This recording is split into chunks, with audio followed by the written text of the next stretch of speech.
Love Stories.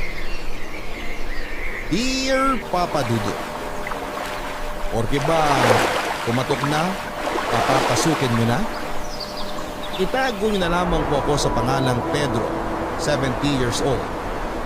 Nangyari ang ibabahagi ko sa inyo may 10 taon na ang nakakalipas. Sa edad kong ito marahil ay may mga nag-iisip sa inyo na baka masaya na akong nakapag-retire kasama ang pamilya ko. Sa totoo lang ay umabot na ako sa edad na ito ng mag-isa.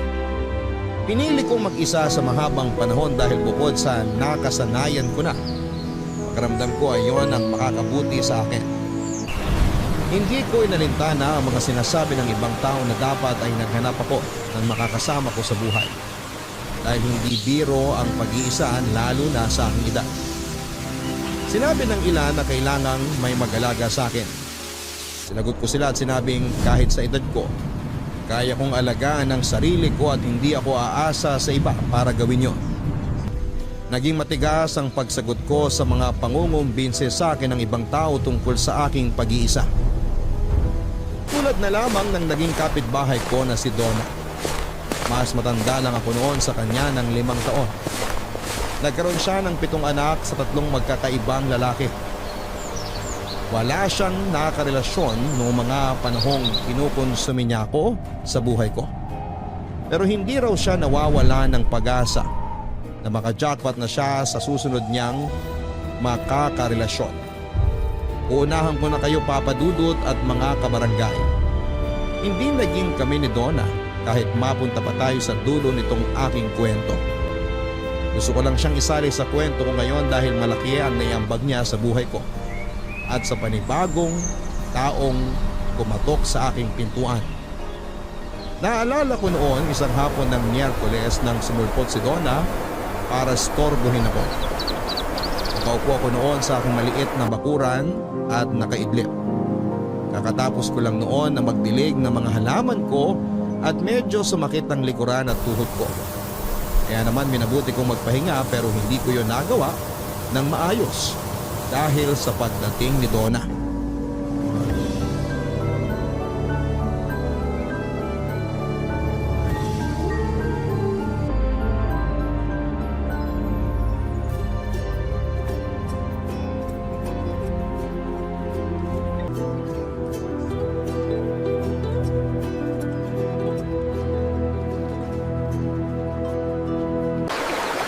Kuya Pedro! Kuya Pedro! Ano na naman ba, Donna? Bakit mo nagpapahinga ako eh? Ay, akala ko kasi nagpapatan kayo eh. Nagpapatan? Yung ginagawa ng mga kano, yung nagbababad sa araw para medyo umitim. Bakit pa ako magpapaitim eh? Halos uling-uling na nga ako. Oo, kayo magalit. Nakakagalit kasi ang pang-iistorbo mo. Ang sungit yun talaga, Kuya Pedro.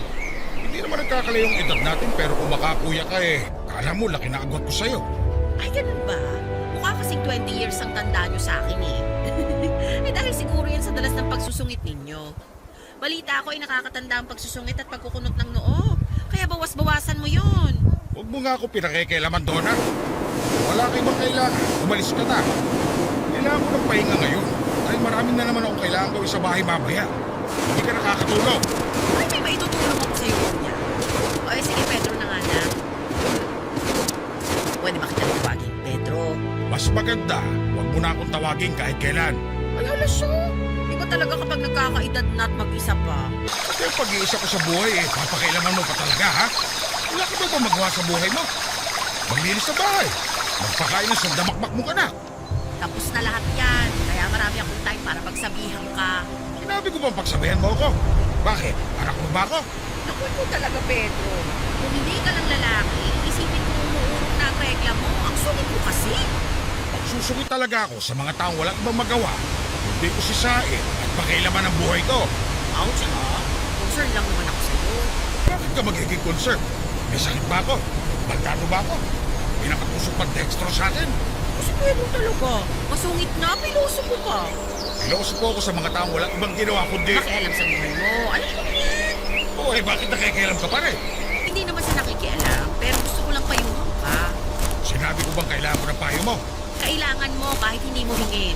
Umalis ka na lang, Donna, para mabuo ko pa ang pahinga ko. Mas lalo lang nag-iinit ang ulo ko dahil sa'yo eh.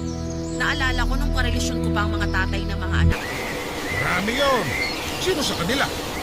Di sila lahat. Bihira talaga tong babaeng ko. Uy, huwag mo na ako i-judge. Naging masaya naman ako sa mga ex ko kahit hindi kami nagkatuluyan. Masaya ba yung papalit-palit ka ng karelasyon? Masaya ba yung nag-iiwan sila ng mga anak sa'yo?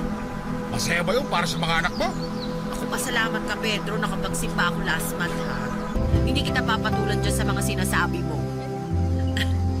Ang gusto ko lang naman puntuhin sa mga sinasabi ko, try mo rin magmahal, umibig, lumandi. Try mo.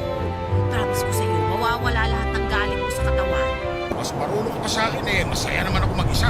Sinasabi mo lang yan, pero I'm sure kapag sumasapit ang gabi at mag-isa ka na lang sa kama, bigla kang malulungkot dahil wala kang makayakap at makwentuhan tungkol sa nangyari sa buong araw mo. Marami kong una na kayakap. Ay bakit ako kwentuhan mo ba sila? Marami akong halaman. Sila ang kinukwentuhan ko. Alin dyan sa mga halaman mong sumasagot sa mga kwento mo? Itong antorium.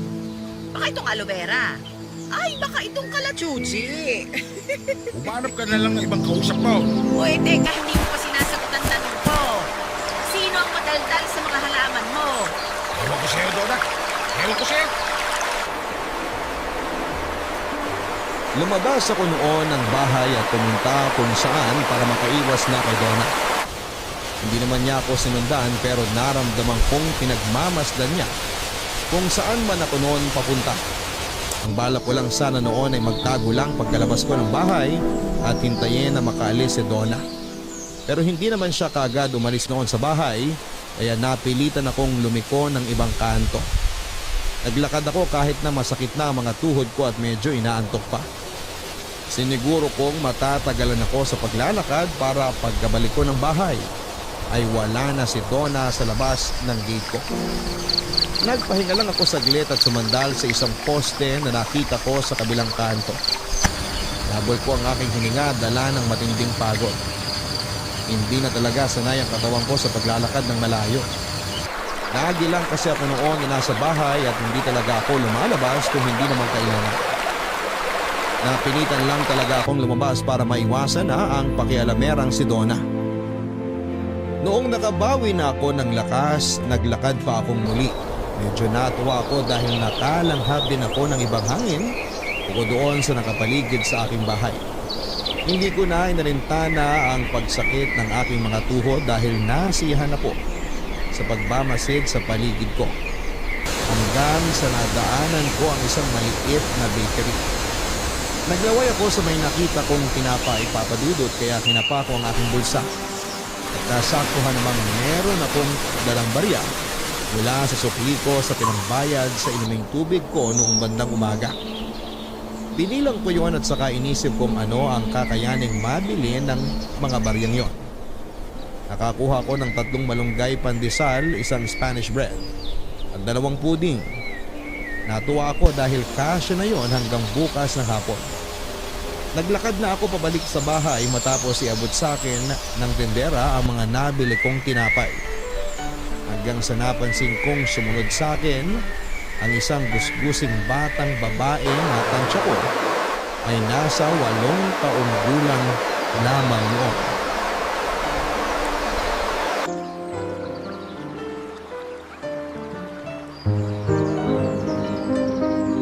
Ano mo ba ako sinusundan?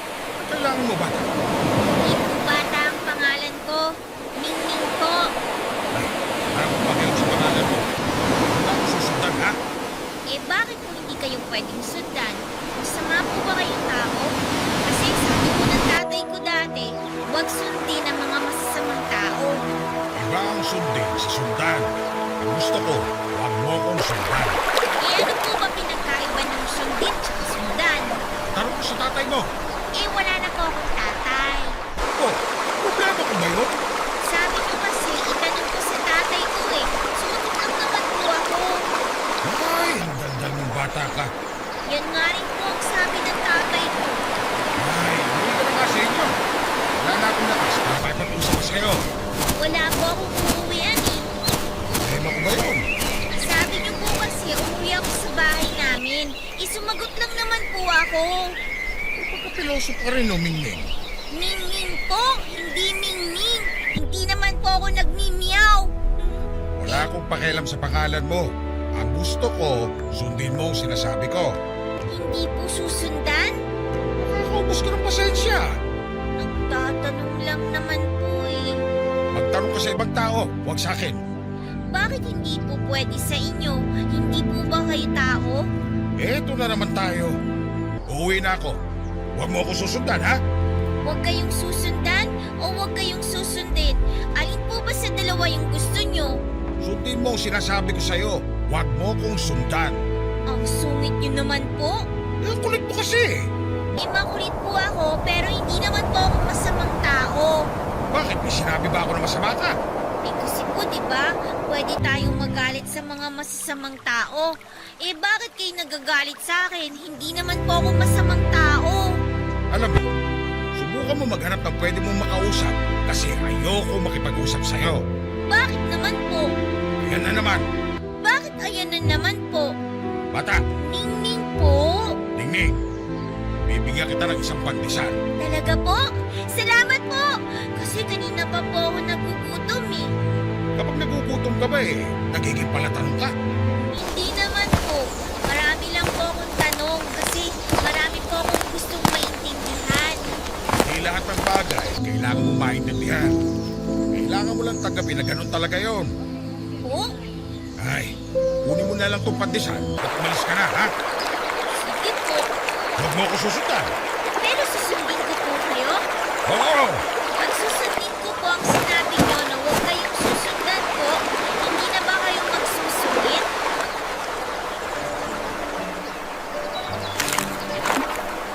Hindi ko na sinagot pa ang huling tanong ni Ningning at nagmadali na akong makalayo sa kanya.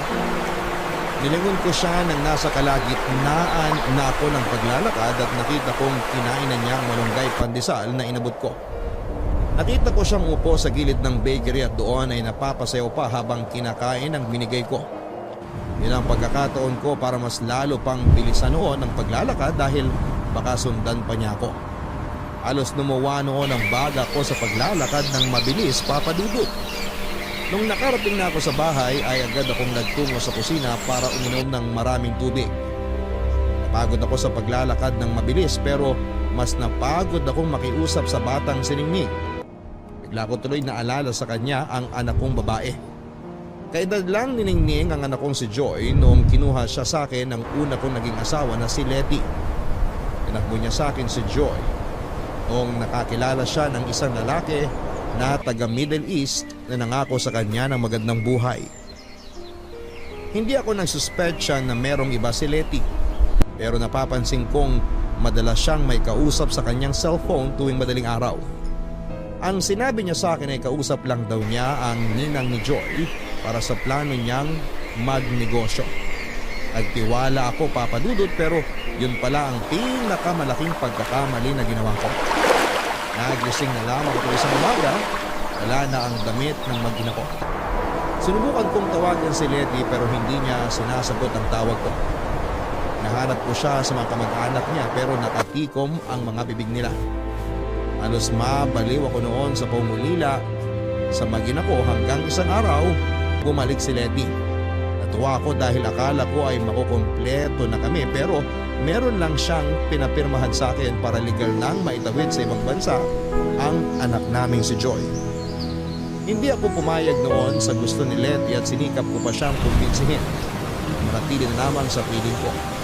Pero sinabi niya sa akin na hindi na siya masaya at nakahanap na siya ng pagmamahal sa iba. Wala akong nagawa sa gusto ni Letty. Kaya pinaglaban ko na lamang na makasama ang anak naming si Joy. Sinabi kong iwan na lamang niya sa akin si Joy kung balak niyang sumama sa iba pero nagmatigas si Letty. Sinabi niyang para rin kay Joy ang ginagawa niya. Hindi ko maintindihan noon si Letty hanggang sa sinabi niyang taga Middle East na karelasyon niya ang tatayong ama ni Joy para mabigyan siya ng magandang kinabukasan. Kumbinsin niya akong mayaman ang lalaking yon at kaya niyang ibigay ang mga bagay na hindi ko kayang ibigay kay Joy. Namukha sa akin ni Letty lahat ng kakulangan ko pagdating sa pera para lamang mapapayag ako. Napapayag nga ako noon, Papa Dudut, pinirmahan ko ang papeles na nilatag ni Letty. Hindi na ako nakapag-isip noon dahil gusto kong mabigyan ng mas magandang buhay ang anak kong si Joy. Nung nakalisa si Letty ay saka ko na-realize ang kamali ang ginawa ko. Nabigla lang ako sa pagpirma pero noong natauhan na ako ay wala na akong magawa.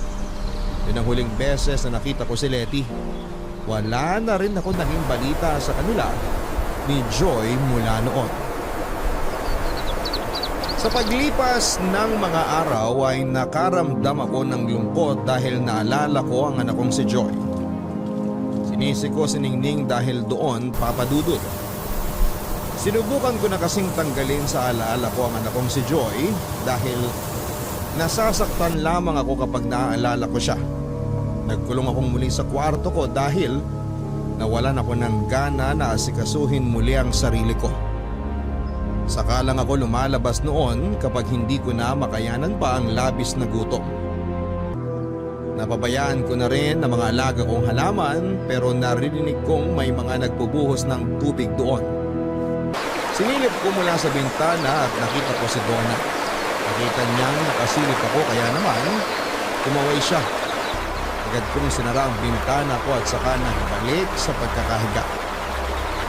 Niya ko na lamang si Donna sa ginawa niya sa mga halaman ko dahil wala akong lakas noon para makipagdiskusyon sa kanya.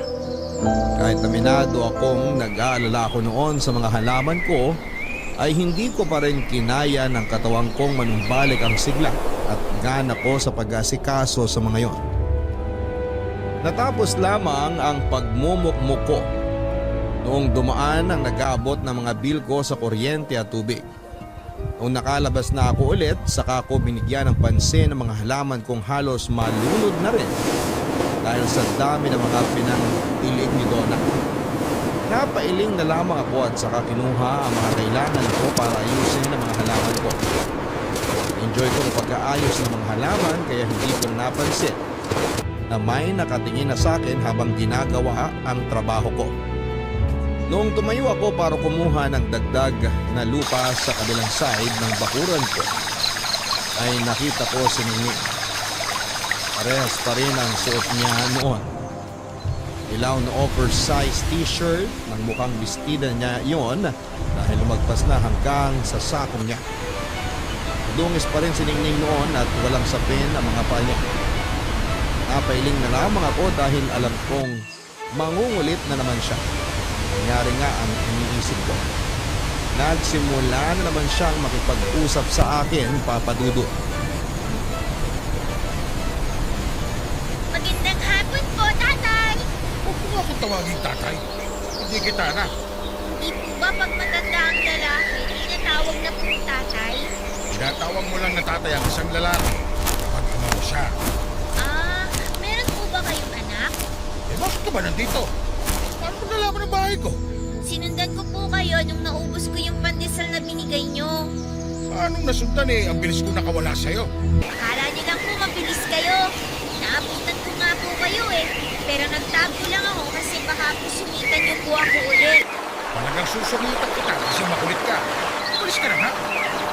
Ano po yung ginagawa niyo? Inaayos ko ang mga halaman ko. Kaya umalis ka na para matapos ko na to. Kapag inabot ako ng dilim, hindi ko na makikita itong mga ginagawa ko. Maglagay po kayo ng ilaw kapag madilim para makita niyo po. Ay, ayoko na makipag-usap sa'yo ha. Umalis ka na sabi eh. Teka lang po. Ano na naman ba? Itatanong mo na naman ba kung anong pinagkaiba ng sundin at sundan? Ibabalik ko lang po sa inyo ang malunggay pandesal na binigay niyo. Paano mong ibabalik eh naubos mo na nga? Pinagloloko mo ba ako? Hindi po. Bumili po ako. Andito nga po sa bulsa ko eh. Ito po. Kainin mo na lang yan para mabawasan ang kataldalan mo. Ibabalik ko lang po sa inyo tong pandesal. Hindi ibabalik, ibibigay. Pag ibabalik, ibig sabihin, hiniram lang. Bakit? Yun bang eksaktong pandesal na binigay ko sa'yo nung nakaraan na ibabalik mo? Hindi naman, di ba? Ibang pandesal na yan, di ba? Naiintindihan mo ba? Hindi po. Ay, hirap mong kausap. Kayo nga po ang mahirap kausap eh. Gusto ko lang naman pong ibalik tong pandesal sa inyo. Wala ka namang ibabalik kasi naubos mo na yung pandesal na binigay ko sa'yo dati. Ibang pandesal na ang hawak mo. Parehas po kasi ng sukat, kulay, amoy, at lambot ng pandesal na binigay nyo tong pandesal na nabili ko. Pero magkaiba pa rin yun. Natagalan po ako sa pagpili ng pandesal na katulad nung inabot ninyo. Tiningnan ko pong mabuti kung alin din yung kaparehas ng pandesal na binigay nyo eh. Wala ka nang mahahanap na katulad ng pandesal na binigay ko sa'yo dahil nag-iisa lang yun at naubos mo na. Kaya ka wala ka nang maibabalik sa akin, di ba? Naiintindihan mo na. Hindi pa rin po. Basta po ang alam ko, sabi ng tatay ko dati, kapag may ginawa siyang mabuti ang isang tao, ibabalik mo po yun sa kanya. Mali ang pagkakaintindi mo sa sinabi sa'yo ng tatay mo. Mali po ba? Hindi niyo po kasi pinaliwanag sa akin ng mabuti eh. Kasi po nasa langit na po siya. Naman kasigurado na nasa langit ang tatay mo. Napupunta raw po kasi sa langit ang mga tatay. Mali yan. Bakit naman po? Hindi lahat ng tatay napupunta sa langit. Yan na lang ang tandaan mo. O siya, umalis ka na para makapagtrabaho na ako. Napupunta raw po kasi sa langit ang mga tatay. Nanikip ang dibdib ko nang sabihin yon ni Ningning Papa Dudut. Gustuhin ko man noon na makipagtalo pa kay Ningning ay hindi ko na rin nagawa pa dahil nang hina na naman ako ulit. Napupunta raw po kasi sa langit ang mga tatay. Paulit-ulit na naglalaro sa isipan ko ang ninyang ito ni Ningning. Isa akong tatay pero sigurado ako noon na hindi ako mapupunta sa langit. Ni makasilip sa gate na ginawa ng Diyos, papasok sa kaharian niya ay imposible ko noon na magawa. Hindi ako naging mabuting ama hindi lang sa anak kong si Joy kundi sa isa ko pang anak na si Ira. Si Ira ang naging bunga ng pagmamahalan namin ni Mercy, ang pangalawa kong naging karelasyon. Natagalan bago ko sumubok ulit na magmahal after kong iwan ni Letty Papa Dudut. Nung nakilala ko si Mercy ay sinubukan ko siyang iwasan dala ng takot na baka mawala rin siya tulad ni Letty at Joy. Kaya naman kahit nararamdaman kung gusto ko na si Mercy ay nagpigil ako. Pero talagang naging makinig si Mercy na makilala ko at doon ay nagpaubaya na ako sa kanya.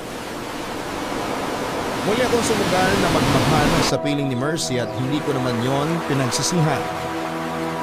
Pinaramdam ni Mercy sa akin na ako lamang ang mamahalin niya sa hidad man o sa ginhawa. Hindi ko siya noon magawang pakasalan dahil kasal pa ako noon kay Letty pero inintindi niya yun. Para sa kanya ay sapat na noon na magkasama kaming dalawa hanggang sa aming pagtanda. Pero hindi yun nangyari, Papa Dudut, dahil sa isang trahedyang sumira ng lahat sa akin. Umuwi ako noon ng probinsya para nasikahin ang kapatid kong nagkasakit. Iniwan ko ang mag-ina kong sina Mercy at Ira sa dati naming bahay. Isa yung malaking pagkakamali sa akin noon, Papa Dudut. Nakiusap sa akin sina Mercy na sumama na lamang sa pag-uwi ko sa probinsya pero tumanggi ako dahil sabi kong balikan lang naman ako, Papa Dudut. Sinabi ko rin na kailangang may magbantay sa bahay. Hindi ko na naisip noon na ang mag-ina ko ang kailangang mabantayan mula sa mga masasamang loob. Nalaman ko na lamang pag-uwi ko na pinatay ang mag-ina ko ng 3 lalaking nanloob sa bahay namin. Andito ka na naman, bata ka. Kahapon lang andito ka na. Tapos ngayon. Ningning na lang po ang itawag niyo sa akin. Kayo po, anong itatawag ko sa inyo? Wala kang dapat itawag sa akin dahil hindi kita kilala. Ako nga po si Ningning. Ano na naman ba kailangan mo? Wala na po kasi ako mapupuntahan eh. Nalibot ko na lahat dito. Lumibot ka ulit. Pero umiwas ka rito sa bahay ko. Gusto ko po kasi kayong makausap eh. Ayaw kitang kausap. Marami akong ginagawa. Nakaupo lang naman po kayo tapos nagpapaypay. Nagpapahinga lang ako. Pambuelo ko ito sa dami ng kailangan kong trabahuhin mamaya. Mamaya pa naman po pala yung trabaho nyo. Baka po pwedeng magkwentuhan muna tayo. Kahit ako na lang po yung magpaypay sa inyo para hindi kayo mapagod. Ano ba magkwentuhan? Umarap ka nga ng mga kaedad mo. Doon ka makakwentuhan, hindi sa akin. Gusto ko po kayong kausap kasi natututo po ako sa inyo eh. Wala kang matututunan sa akin. Umalis ka na. Meron po. Sabi nyo nga eh, hindi lahat napupunta sa langit. Yun lang ang paniniwala ko. Ay, asan ba ang nanay mo? Hindi ko na po nakilala ang nanay ko eh. Iniwan daw po ako sa tatay ko nung baby pa lang ako. Sinabi ba ng tatay niya? Hindi po. Yun po yung naging asawa po ni tatay. Stepmother mo? Yun po bang tawag doon?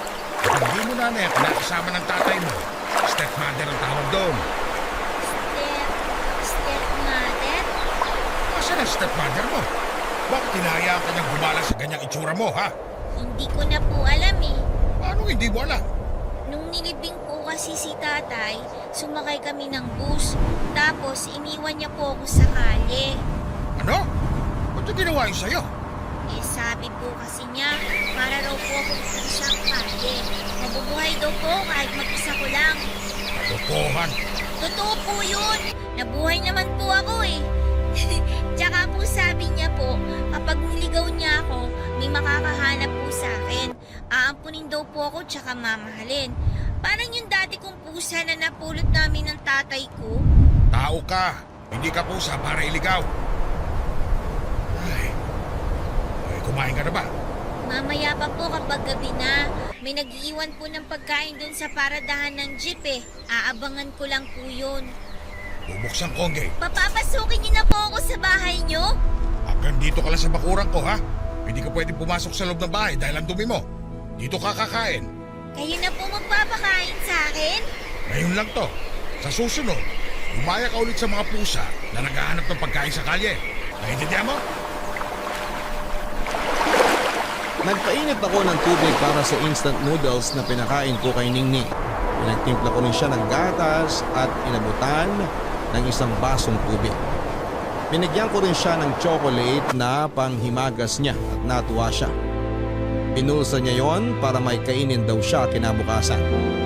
Niyaan ko siyang manatili sa bakuran ko dahil paggabi na rin noon. Aminado ako, natakot ako na baka sa kakagala niya ay may makasalubong siyang masamang tao. Kaya naglabas ako ng unan at kumot at nilatagan siya ng karton para pagtulugan sa ibaba ng bahay ko. Nagpasalamat naman siya sa akin at sinabing mabuti raw akong tao. Pagkagising ko kinabukasan ay nakita ko siyang nagpupulot ng mga tuyong dahon para itapon sa basurahan.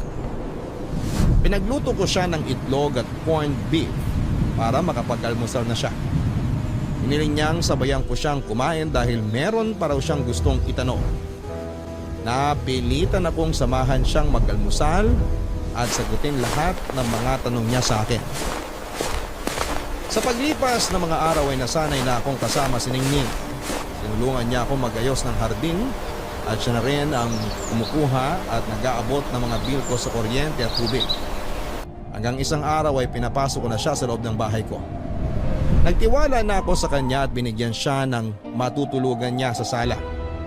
Isang araw ay nagising na lamang akong katabi na si Ningning sa aking higaan dahil natakot daw siya sa sala.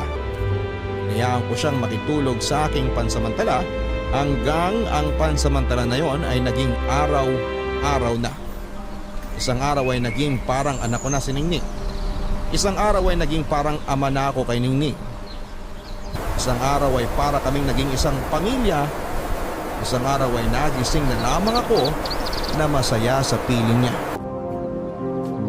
Malaki ang naging pagbabago sa buhay ko mula nang dumating si Ningning, Papa Dudut. Nabawasan na ang pagiging masungit ko at nakakangiti na rin ako. Bukod sa sarili ko ay natuto na rin akong umasikaso ng iba. Inalagaan ko si Ningning na parang sarili ko ng anak. Pinilhan ko siya ng kailangan niya at nagpunta kami sa Divisoria para bumili ng mga damit niya at mga laruan. Nahiya pa nga siyang magpabili sa akin dahil baka raw ilista kong utang niya. Hindi raw siya makakabayad dahil wala siyang trabaho. Napaka-inosente lagi ng mga naging sagot niya sa mga sinasabi ko dati kaya lalo akong natuwa sa kanya. Nagniningning ang bahay kong halos magdilim na noon dahil sa kawalan ko ng ganang mabuhay.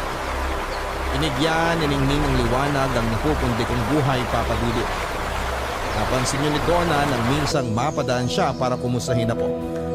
At tulad ng dati, hindi naman napigilan ni Donna ang mag-usisa sa nangyayari sa akin. Nasa bakuran kami ni Ningning noon, nagsisiesta. Nilang ko siya ng maliit niyang upuan para makatabi ko siya habang umiidlip sa bakuran. At ang ginagawa ko noon ay ginagawa niya. Nung kumuha ako ng patungan ng paa sa kusina ay kumuha na rin siya ng para sa kanya. Nanguha ko ng dyaryo na pantakip sa mukha ko noon para hindi masilaw sa liwanag. Kumuha din siya ng para sa kanya. Napailing na lamang ako sa panggagaya ni Ningning sa akin, Papa Dudut. Dala ko tuloy sa kanya si Joy, ang una kong anak. Lagi akong ginagaya ni Joy sa lahat ng gagawin ko dahil ang sabi niya, paglaki niya, ay gusto niya maging katulad ko.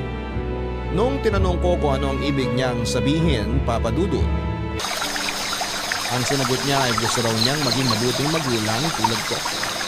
Kaya gusto niyang gayahin ako. Kapag naaalala ko yon ay meron pa rin kirot sa puso ko dahil hindi ko napatunayan sa huli na mabuti akong magulang sa kanya. Dahil hinayaan ko siyang mailayo sa akin kapalit ng mas maranyang buhay sa piling ng ibang tao.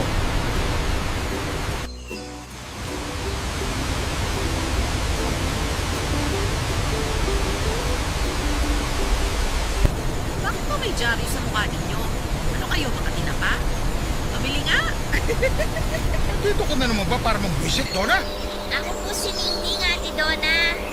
Aba, hindi ka naman nagsasabi, Pedro. Meron ka na palang anak. Kailan mo siya inire, ha? Hindi ko siya anak. Eh ano, nalaman mo. Nampok ko lang dyan sa labas. Nadampot? Ano, pusa lang? Yun nga po ako. Pusang ligaw. Meow, meow. Hoy, Pedro! Ikaw ba talaga yan? Ay, bakit? Tumatawa ka na? Kailan mo ba natutunan yan, ha? Alis ka na nga, Donna. Storbo ka talaga sa pahinga. Isang tao pa nga dyan. Ang sarap sa ears. Miguel ka na sabi. Lagi naman pong tumatawa si Pedro. Uy, bata! Ningning po ang pangalan ko. O siya, Ningning, hindi dapat Pedro lang ang tawag mo sa kanya. Iyon daw dapat ang itawag ko sa kanya eh. Hindi po ba, Pedro? Ako nagsabi. Baguhin mo naman, Pedro. Pwede namang tito, kuya, o kaya tatay. Hindi ko siya kaano-ano para tawagin ako ng ganyan. Ayos na yung Pedro. Gusto niyo po bang pumasok dito, Ate Donna? Gusto ko sana kung papayag si Pedro. Ako na po magbubukas ng gate. King, huwag mo siya pagbuksan. Bakit naman po? Hindi ako nagpapapasok ng hindi ka kilala. Eh bakit niyo po siya kinakausap kung hindi niyo po siya kilala? Oo nga naman, Pedro. Saka alam niyo po yung pangalan niya eh. Eh di kilala niyo nga. Ningning 1, Pedro 0. Hoy, Donna, ano ba? Ito na nga, alis na. Nice to meet you, Ningning. Huwag po muna kayong umalis. Samahan niyo po kami ni Pedro. Magluluto kami ng champurado pang merienda. Ay, paborito ko ang champurado. Sige, game ako dyan. Aabutan na lang kita ng champurado, Donna. Basta umalis ka na lang ngayon. Eh, hindi ako sa boses mo eh. Hindi talaga ng pagbabago ni Pedro. Nagbibigay na ngayon ng pagkain. Samantalang dati, kahit yung panis na pagkain mo, ipagdadamot mo pa. Tapos Ay, ngayon, tumigil ka na nga, Donna. o sige na nga, baka biglang bawiin pa yung champuradong ibibigay mo. Oy, Ningning ha, narinig mo ang sinabi ng tatay Pedro mo. Hindi ako ang tatay niya. Ako na pong bahala sa champurado niyo, Ate Donna. Lalagyan ko po ng maraming gatas bago ko iabot sa inyo. Ay, paborito na kita, Ningning. Paborito.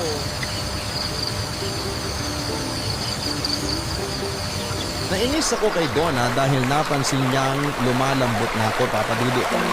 Hindi naman yon maintindihan o ni Ningning. Kahit na nagsusungit ako dati kay Ningning, ay wala siyang ibang makita kundi ang minsang kabutihan na ipinakita ko sa kanya. Yung time na inabutan ko siya ng malunggay pandesal. Yun ang tumatak sa kanya kaya kahit anong pagsusungit at pagtataboy ko sa kanya noon ay wala siyang ibang iniisip kundi mabuti akong tao. Kaya tuloy ay napanindigan ko ng maging mabuti para kay Ningning. Ayoko noon na makita niya ang dating Pedro na masungit. Nagaspang ang ugali at hindi marunong makisama sa kapwa. Gusto ko noong magbago para may mabuting sundan si Ningning habang lumalaki siya.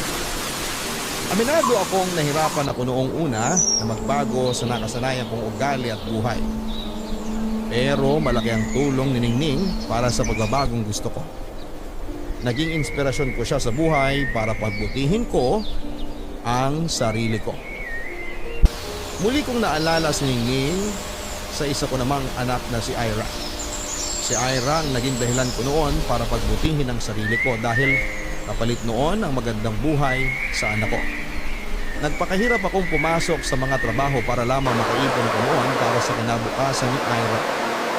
Alam ko kasi noon na naging issue sa una kong asawa na si Letty na hindi ko maibigay ang magandang kinabukasan sa anak kong si Joy dahil maliit lang ang kinikita ko noon.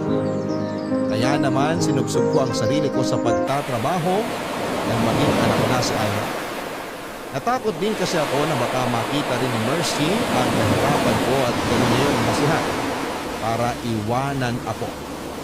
Alam kong sinabi na niya na hindi importante kung may pera o wala, pero alam kong darating ang panahon na magiging issue sa amin ang pera tulad ng nangyari sa amin ni Letty. Kaya bago pa man kami umabot ng Mercy sa gano'n ay sinigurado ko magkakaroon ako ng maraming pera para mabuhay ko silang mag-ina. Nagkapera naman ako pakadudo, pero nawala pa rin sila Mercy at Ira sa akin.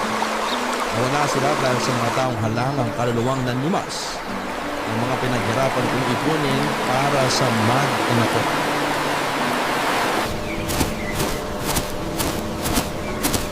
Tulog na tayo. Bakit po ang aga natin matulog ngayon? Wala na po ba tayong mapapanood sa TV? Meron naman. Eh di manood na po muna tayo. Kukuha po ako ng gatas na inumin natin habang nanonood. Ningning, matulog ka na. Bukas na lang tayo bumawi na manood ng TV. Bakit naman po? Kasi maaga tayong pupunta sa school bukas. School? May kakilala akong teacher. Magpapatulong ako para makapasok ka na sa school. Pag-aaralin niyo po ako? Bakit naman hindi? Ayaw mo ba? Gusto ko po! Gusto ko po! Yun naman pala eh. Kaya matulog ka na ha? Para mabilis kitang magising bukas. Pwede na po ba ako mag-aral agad bukas? Siyempre hindi pa. May mga kailangan pang ayusin bago ka makapasok sa school. Kaya nga lalapitan ko muna yung teacher na kakilala ko para matulungan ako sa pag-aaral mo eh. Matuturuan na po ba ako magsulat ng pangalan ko? Hindi lang magsulat ang pangalan mo, pati magbasa. Masasabayan ko na po kayo magbasa ng dyaryo! Huwag muna dyaryo basahin mo. Mga libro muna galing sa school. Eh kailan po ako pwede magbasa ng dyaryo? Kapag lumaki ka pa ng konti. Paano po kung di na ako lumaki? Ano ba namang tanong yan? Lahat ng bata lumalaki.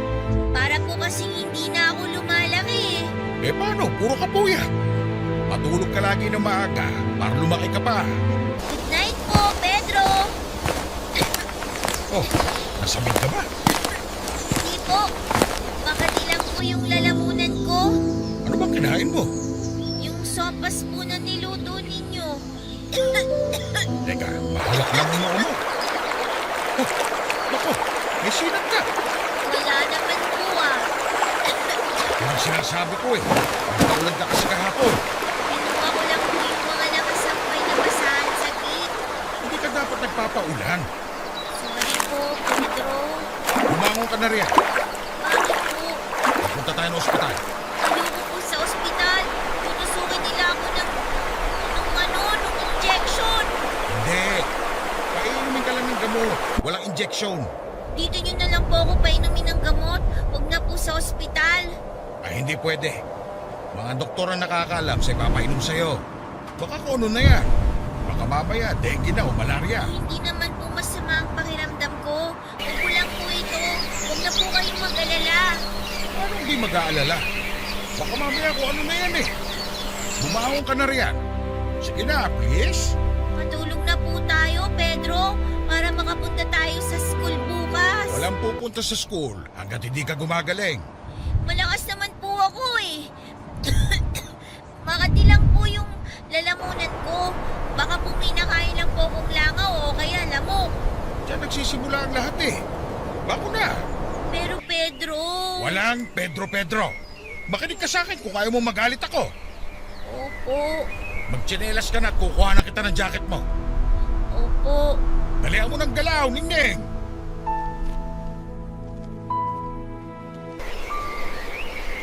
Hindi ko sinasadyang masigawan noon si Ningning pero natakot lamang ako sa sinat niya.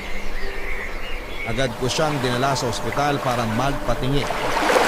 Wala na akong pakialam noon kung magkano ang gagastusin ko. Ang importante sa akin ay gumaling si Ningning at walang mangyaring hindi maganda sa kanya. Nang nasa ospital na kami, ay doon ko nalaman na sinat lang talaga at walang kahit na anong problema sa kanya, Papa Dudut.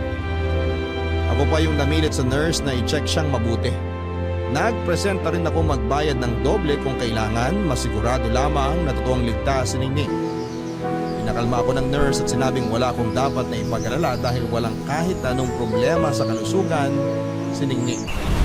Talagang sinat lang daw yun at normal lang sa mga bata at hindi pa rin ako napanatag. Pero noong initahan ako ni Ningning ay nawala ang lahat ng takot ko. Nakahinga ako ng maayos at hindi ko na inisip pa na may problema sa kanya. Umalis na rin kami sa ospital at agad nang umuwi noon sa bahay para maituloy ang pahinga ni Ningning.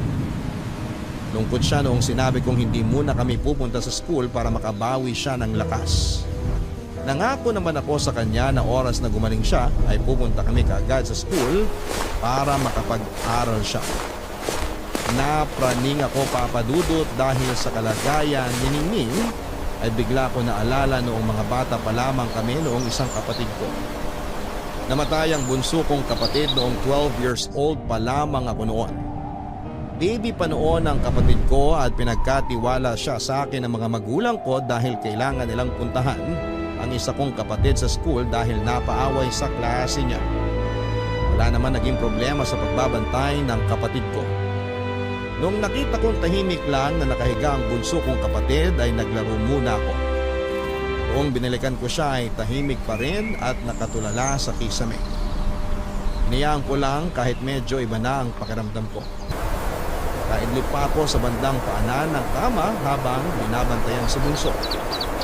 Nagising na lamang ako sa sigaw ng nanay ko. Nangitim na ang mukha ni bunso pero gising pa rin siya ngunit hindi gumagalaw.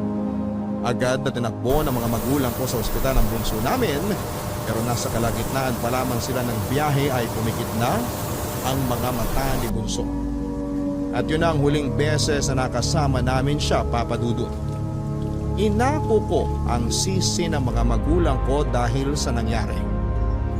Bago ang pagtingin nila sa akin at nawala ng tiwala hanggang sa dulo ng kanilang hininga. Kaya pinangako ko sa sarili ko na lahat ng mahal ko sa buhay ay di mawawala sa mga ito na hindi ko inalagaan at hindi ko pinaglalaban. Dahil sa nangyari kay Ningning at sa muling pag-alala ko sa nangyari sa bunso kong kapatid, nagduda na ako sa kakayahan kong makapag-alaga pa ng isang tao sa buhay ko. Natakot na ako na baka mapasama ang buhay ni Ningning dahil sa akin. Isip ko na kapag nagtagal si Ningning sa buhay ko, ay baka wala akong magandang maidulot sa kanya. Kaya naman nag-decide akong wag na lamang siyang ampunin. Hindi ko muna yung sinabi sa kanya, inintay ko muna na gumaling siya sa kanyang lagnat. Kailang beses siyang nagtanong sa akin tungkol sa pagpapaaral ko sa kanya. Pero naging matipid lamang ang mga naging sagot ko. Hindi naman siya nakahalata at nakita kong excited pa rin siya dahil akala niya matutuloy ang plano naming mapag-aral siya. Nakonsensya ako ng bahagya. Lalo na noong nakikita ko siyang nagmamadaling gumaling para lamang makapag-practice ng magsulat sa kanyang pangalan sa papel. Mas lalo tuloy akong nahirapan noon dahil hindi ko kayang sirain ang kagustuhan niyang makapag-aral. Napamahal na sa akin si Ningning, Papa Dudut. Kaya kahit gusto ko noon na makasama pa siya ay hindi ko pa rin yun pinili dahil alam ko mas mapapabuti siya sa iba. Naisip kong hanapin ang stepmother niya o kaya ay kahit na sinong kamag-anak niya para kunin na siya. Ayoko na noon na magkaroon pa ng isang inaalala at panibagong responsibilidad. Natakot ako na baka hindi ko siya maalagaan ng sapat at iyon pa ang maging dahilan para mawala siya ng maaga sa mundong ito. Hindi lang talaga sa mga pinagdaanan ko dati sa mga mahal ko sa buhay, baka pwede pa akong sumugal kay Ningning. Pero dahil sa lalim ng trauma na dinulot ng nakaraan sa akin ay hindi ko na nakikita ang sarili kong magagawa pang magmahal ng isa pang individual. Nung tuluyan ng gumaling si Ningning ay sumunod kong inasikaso ang pagpapaubaya sa kanya sa mga kamag-anak niya. Doon ko na binalak sabihin sa kanya ang totoong mangyayari. Hindi ka na konti lang. Tapos tingin ka rito sa camera, ha? Pwede po ba ako magpa-print sa picture? Pwede ko po bang itaas tong kamay ko? Hindi. Yung normal lang. Parang nagpapapicture sa ID. Ano po yung ID? Basta sumunod ka na lang sa sasabihin ko, ha? Ipitin mo sa tenga mo yung buhok mo para makita yung mukha mo. Malaki po tenga ko eh. Hindi po maganda sa picture. Hayaan mo na kung hindi ka maganda sa picture. Basta malinaw yung picture. Dali na! Para po ba saan yung picture? O yung bangs mo, uwi mo ng konti. Natatakpan ang mata mo eh. Itatali ko na lang po yung bangs ko. Saglit lang po ah. Kunin ko lang po sa bag yung tali. Na Ningning, kailangan na kita mapicturan para mapaprint ko na to. Baka magsara na yung printing shop eh. Gagamitin ko po ba yun sa school? Pwede po bang mag-lipstick ako parang si Ate Donna? Para po maganda po ako. Hindi na kailangan. Bawal po ba sa school ang lipstick? Hindi naman kasi ito gagamitin sa school. Eh para saan po yan? Basta, Pwede bang dalawa po tayong magpa-picture? Ilalagay ko po sa bulsa ko palagi. hindi na kailangan. Ikaw lang dapat ang mapicturan ngayon. Eh bakit ako lang po? Ang tanong hindi eh. Gusto ko lang naman pong malaman. Gusto mo malaman? O sige. Kailangan kita mapicturan para mahanap ko na ang mga kamag-anak mo. Bakit niyo po hahanapin mga kamag-anak ko? Aampunin niyo na rin po ba sila dito? Kasi ibabalik na kita sa kanila. Bakit niyo po ako ibabalik sa kanila? Ayaw niyo na po ba sa akin? Hindi na kita kayang alagaan. Sarili ko nga hindi ko maasikaso. Ikaw pa kaya? Ibabalik niyo po ba ako dahil hindi ako naghuhugas ng paa bago matulog? O dahil po ba laging baliktad ang tsinelas ko? Hindi yun ang dahilan. Uubusin ko na po yung gulay na pinapakain niyo sa akin. Iinom na rin po ako palagi ng maraming tubig. Kailangan mo na nga bumalik sa totoo mong pamilya. Ayaw niyo na po ba ako maging pamilya niyo? Bata ka pa. Hindi mo maiintindihan. Pag lumaki ka na, mauunawa mo itong ginagawa ko para sa'yo. Pag matutulog po ako sa hapon, lalaki na po ako agad, di ba? Hintayin niyo na lang po ako lumaki. Hindi ka pwedeng lumaki sa poder ko. Ay, Ningning. Gusto ko mang ipaliwanag sa'yo lahat, pero hindi mo talaga maiintindihan. Kapag nag-school po ako, Pedro, maiintindihan na po kita. Kasi sabi ni Ate Donna, magigising daw yung utak ko sa school. Tatalino daw po ako. Ang totoong pamilya mo na lang magpapaaral sa'yo. Eh pero... Ningning naman. Tigas talaga ng ulo mo. Ngayon nagsisisi na ako kung bakit pa kita pinapasok dito sa bahay ko eh. Sakit na lang ng ulo. Pedro! Umayos ka na ng tayo para mapicturean na kita. Para matapos na to. Dali mo! Pedro! Ano? Ayaw niyo na ba akong maging anak?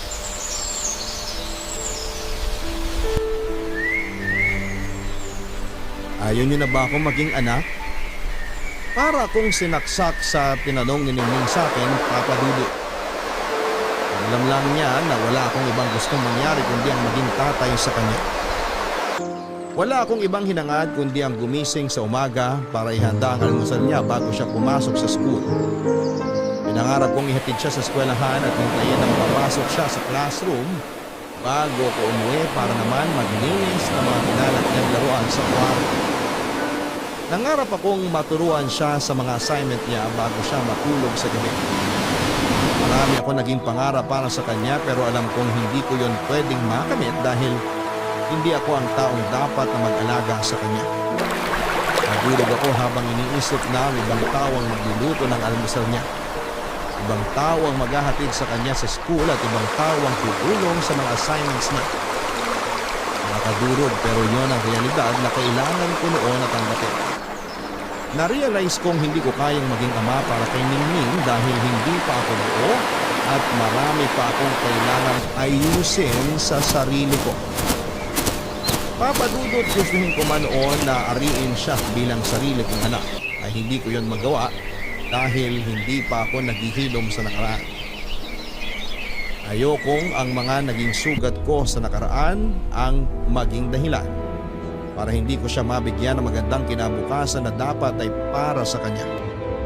Mahirap man pero tinuloy ko ang paghahanap sa mga kamag-anak ni Ningning. Kung saan-saan ako napunta para lamang maihatid na sa kanila si Ningning pero nabigo ako. Pinaskil ko na rin ang ibang larawan ni Ningning pero wala ni isa ang tumawag sa akin para kunin siya, Papa Dudut. Nakulit na ang mga pulis sa akin dahil sa pabalik-balik ko sa kanila. Nahiya na rin ako at hindi na umulit pang magtanong sa kanila at lumipas ang mahigit 3 buwan pero wala akong naging balita sa ginawa kong paghahanap sa mga kamag-anak ni Ningning. Lungkot ako at tinanggap na marahil ay wala nang ibang gustong kumukpok kay Ningning kaya nga siguro siya iniligaw na parang pusa ng kanyang stepmother. Kaya naman pinapunta ko si Donna sa bahay para humingi ng pabor.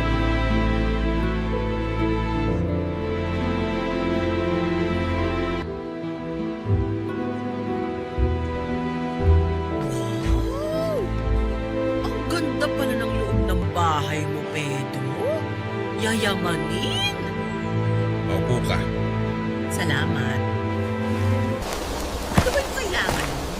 Mukhang seryoso yan ha. Ngayon mo lang ako pinapasok dito sa bahay mo eh. Wala sana ako ng pabor sa'yo. Ako? Parang hindi ako pwedeng tumanggi sa'yo ah. Sa totoo lang, nagbabakasakali ako na hindi ka tatanggi. Ano ba yun? Kailangan mo ba ng caretaker dito sa bahay mo? Hindi naman. O kailangan mo nakakausap sa mga halaman mo sa umaga? Pwede bang pagpapalisan mo? Ano? Hindi akong tumulong sa'yo sa gastos. Kunin mo lang siya sa bahay mo. At kunin mo ang sarili mo na. Alam kong bitot ka rin dahil sa mga gastusin mo sa mga anak mo. Pero hindi ako tumulong sa'yo. Eh kung ikaw din naman ang gagastos para kay Ningning, bakit hindi na lang siya pumirmi rito sa bahay mo? Bakit kailangan ilipat pa sa akin?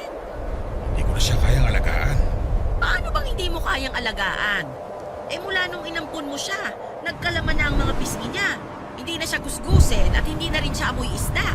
Mas maaalagaan mo siya kaysa sa akin. Sa ating dalawa, ikaw ang mas may kayang mag-alaga sa kanya. Mas kaya mong maging magulang sa kanya. Hindi, Donna. Kung alam mo lang, Alam kong sinasabi ko. Alam kong mabuti kang tao. Oo, masungit ka. At hindi ko maintindihan ang kagaspangan minsan ng ugali mo. Pero pagdating kay Ningning, iba ka. Maayos kang tao. Mabait ka. Responsable kang ama sa kanya. hindi ako ang dapat na maging ama niya. Pero ikaw ang pinili niyang maging ama. Ibig sabihin lang niyan, ikaw ang nararapat para sa kanya kasi nakikita niyang mabuti ka. Sana kaya ko ipaliwanag sa ang totoo kung bakit hindi ako pwede maging tatay sa kanya. Ano man ang dahilan mo, hindi ko yan tatanggapin. Dahil isa lang ang nakikita ko ngayon, mabuti kang ama. Sigurado akong ganun din ang nakikita sa'yo ni Ningning. Hindi mo kasi maintindihan. Anong hindi ko maintindihan? Yung pagbabago mo mula nang namatay si Ningning?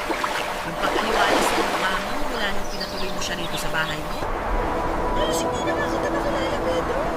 Dahil nasanay ako sa kasungitan at pag-iisa mo. Pero napakaganda ng pagbabago mo. Kung mawawala si Ningning, babalik ka lang sa dati. Didilim na ulit ang pagmumukha mo. At ano namang masama kung bumalik ako sa dati? Di naman nakakagambala sa yung dating ako ah. Ano naman ngayon kung maging masungit at bumalik ako sa pag-iisa? Magiging sakabal ba yun sa buhay mo? Hindi, pero alam kong makakasira yun sa'yo. Alam kong masaya ka na sa lagay mo. Alam kong gusto mo rin ang pagbabago mo. Hindi mo lang matanggap na merong isang taong nagpabago sa'yo. Hindi mo lang matanggap na si Ningning yun. Hindi ito tungkol sa pagbabago ko, Donna. Tungkol ito kay Ningning. Hindi ko siya pwedeng alagaan. Hindi siya pwede rito sa bahay. Hindi siya pwede sa akin. Nagawa mo na siyang alagaan at buhayin. Ano ba naman yung ipagpatuloy mo pa? Kailangan ka niya, Pedro. Hindi ako kailangan niya, Donna. Maniwala ka. Ate Donna! Pedro! Oh, Ningning. Huwag na po kayong mag-aaway dahil sa akin. Ako, hindi kami nag-aaway ni Pedro, Ningning. Ganito lang talaga kami mag-usap. Ano yung hawak mo? Bariya po. Para saan? Bayad ko po ito sa inyo para hindi na po kayong mag-aaway ni Ate Donna. Kasi po, yung tatay ko, tapos yung asawa niya po, lagi po sila nag-aaway dahil sa akin. Wala na raw po silang pera kasi lagi po ako nagkakasakit. Lagi nagagalit yung asawa ni tatay sa akin kasi magastos daw po akong alagaan. Kaya magbabayad na lang po ako sa inyo. Naku, Ningning, hindi mo kailangang magbayad. Ano ba naman yan? Pedro, ano ba ito? Hindi kita pagbabayarin sa mga nagastos ko sa'yo. Kaya lang, Ningning, hindi na kita pwedeng alagaan kasi hindi ko kaya. Si Donna kung papayag siya sa kanya ka na. Siya na mag-aalaga sa'yo. Siya na yung magpapasok sa'yo sa school. Di ba gusto mo mag-school? Bakit hindi na lang po kayo? Kayo na lang ang mag-alaga sa akin. Kayo na lang po yung maghatid sa akin sa school. Wala na po ba kayong pera? Kasi pwede naman po akong humingi ng pera ulit sa labas para po pang school ko. Tapos po, hindi na ako magiging matakaw para hindi na po kayo bibili ng pagkain ko. Ningning, hindi problema ang pera sa akin. Kaya kitang bilhan ng maraming pagkain na gusto mo. Pero kasi, Pero ayaw niyo po sa akin. hindi sa ganun. Sasama na lang po kay Ate Donna. Huwag niyo na lang po akong ililigaw. Kasi nakakatakot po sa labas Lalo po sa gabi. Kapag po maraming ng sasakyan. Tapos hahabulin pa ng mga malalaking aso. Huwag niyo po akong iligaw kung ayaw niyo po sa akin. Sasama na lang po ako kay Ate Donna. Ay, sige, Pedro. Kukunin ko na si Ningning kung talagang buo na ang loob mo na ibigay siya sa akin. Kung talagang kaya mong matulog ulit mag-isa, gumising mag-isa, kung talagang desidido ka nang bumalik sa dati mong nakasanayan, sige. Ay. Ningning, asan ang mga gamit mo? Nasa kwarto po. Nakalagay na po sa karton. Ay, halika. Kunin na natin. Opo. Salamat po sa pag-aalaga sa akin, Pedro. Salamat po kasi ginagamot niyo yung mga sugat ko. Salamat din po kasi pinapakain niyo po ako. Pinapangutumutan niyo po pag malamig. Sige na, Ningning. Tulungan mo na si Ate Donna mo sa mga gamit mo. Yayakap lang po ako sa inyo para po magpasalamat. Salamat po, Tatay Pedro.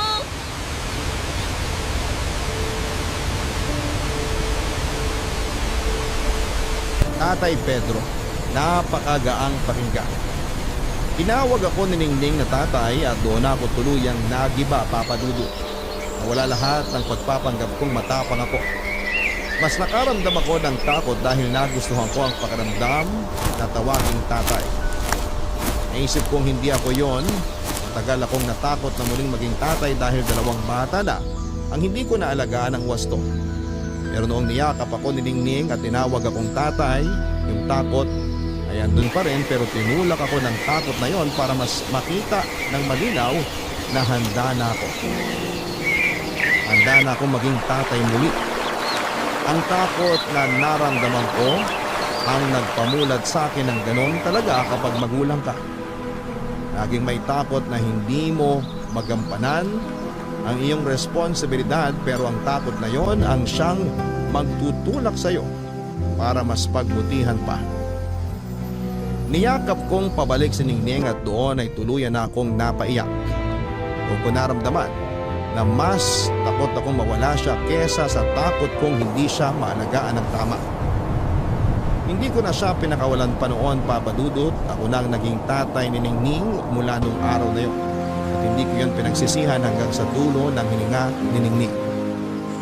Makalipas lamang ng 5 taon, Papa Dudut, ay binawi na ng Diyos si Ningning sa akin. May matagal na palang karamdaman noon si Ningning kaya siya nagawang iligaw ng kanyang stepmother. Isang malaking himala na nga lang na nabuhay pa siya ng 5 taon pagkatapos mag-cruise ng aming landas. Ayon na rin sa mga doktor na nakausap ko, marahil ay isa yung himala pero sa akin, yun ay dala ng pagmamahal. Pagmamahal ko ang nagdagdag sa buhay niya. Sa ngayon ay pinagpapatuloy ko ang buhay, Papa Dudu, kahit nawala siya. Lagi akong naglilibot sa mga kalye para magpakain ng mga batang wala ng magulang. Yan ang naging paraan ko para alalahanin ang naging buhay ni Ningning.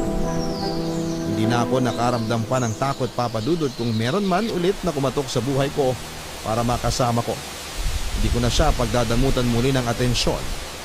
Yun ang itinuro sa akin ni Ningning at hindi na ako takot na magpapasok muli sa buhay ko. Dahil ang kapalit naman noon ay ang kasiyahan kahit alam kong panandalian lamang.